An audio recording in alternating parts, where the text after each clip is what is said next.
और ये बिंदु नेताजी की तरफ से स्वमुद्रा भगवान की कथा में दान हो रहे हैं। भगवान ने सब रखे सतगुरु जी ने 100 रुपए प्रभात यादव सरैया। और ये स्वमुद्रा प्रभात यादव सरैया से भगवान की कथा में दान करते हैं। भगवान ने सब रखे सतगुरु जी ने भगवान की। और शंकर भगवान का जो विवाह होगा कल रात की मीटिंग में आप लोग श्रवण करेंगे। मैं झांकी सहित और ये जो भागवत का अनुष्ठान हुआ है थोड़ी देर आप लोग जल्दी से जल्दी देखेंगे, क्योंकि परसों भगवान कन्हैया का अवतार होगा। परसों भगवान कृष्ण का अवतार होगा। या पीछे से भी थोड़ी कथा। महाराज परीक्षित को जब ये श्राप लगा हुआ था कि आज के 8वें दिन पैसा है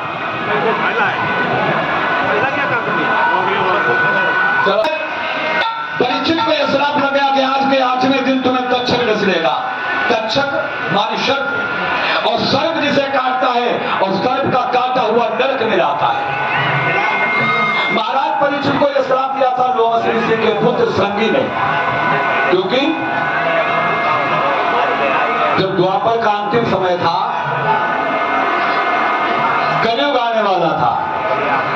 इधर पांडवों ने मन में यह विचार किया कि अब धर्म कर्म की कोई बात नहीं सुनेगा, इसीलिए हमें यहां से चलना चाहिए।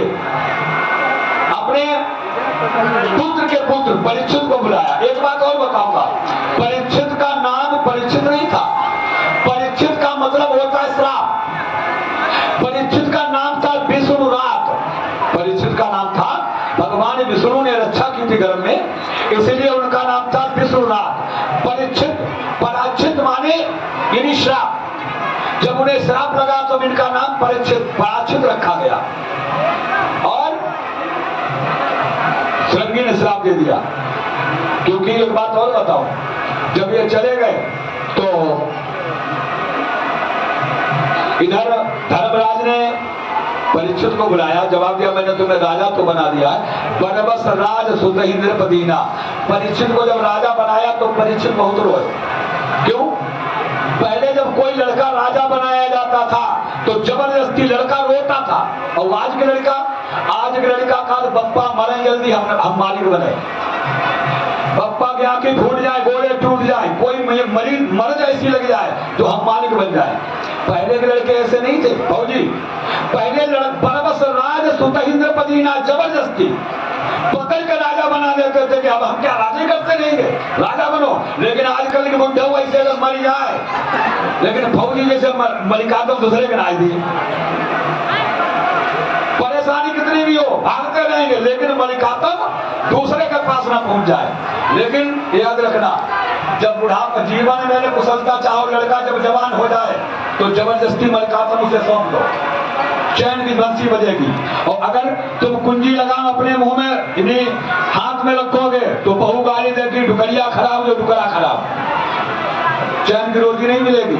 और जब कुंजी लगा तुमने बहू को लड़के को सौंप दी, फिर कहे आज पनीर बनाओ, आज खीर बनाओ, और ना बना तो लड़ो।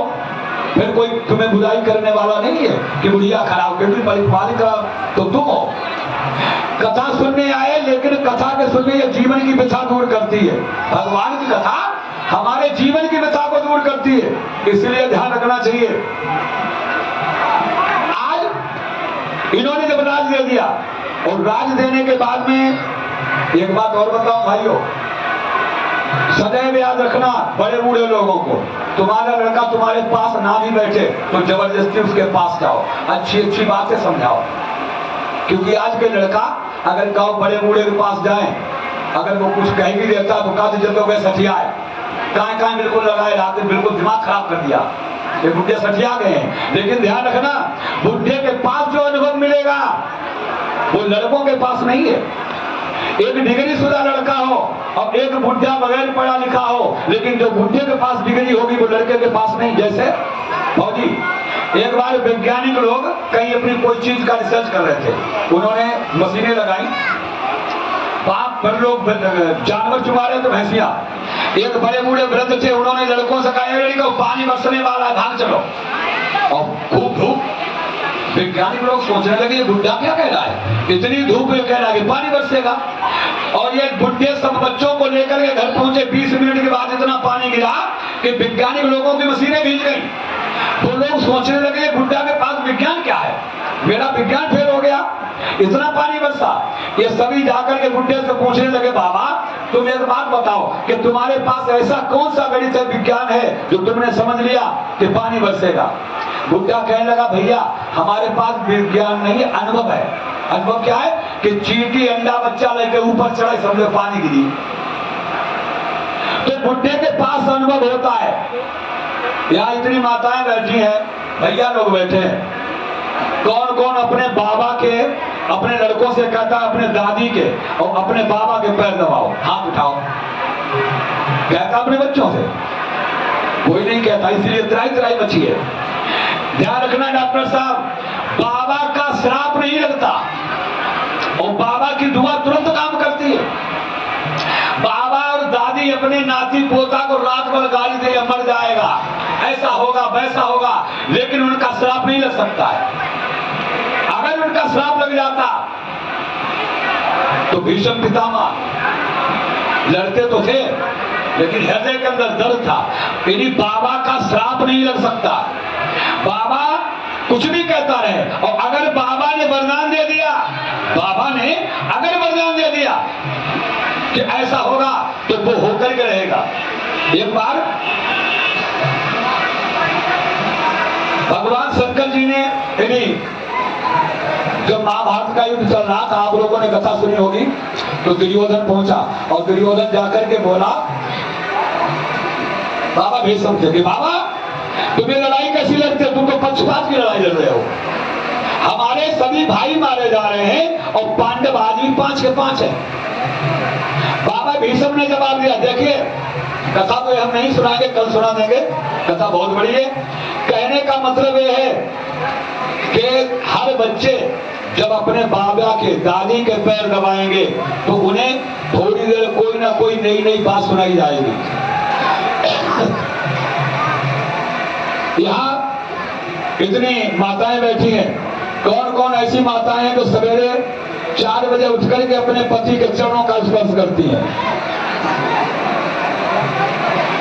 डॉक्टर साहब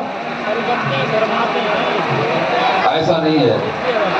अच्छा फरमान है तुम्हें, भगवान की कसम है, ये मंच पे भगवान विराजमान है, भगवान की कसम है, उठाओ हाथ के और झूठ मत बोलना।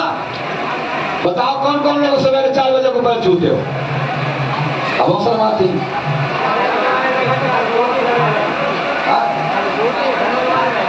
एक बात और बताओ, हंसने की बात नहीं है, पति के पैर छूने से फायदा क्या है? पति के पैर छूने से फायदा क्या है मालूम?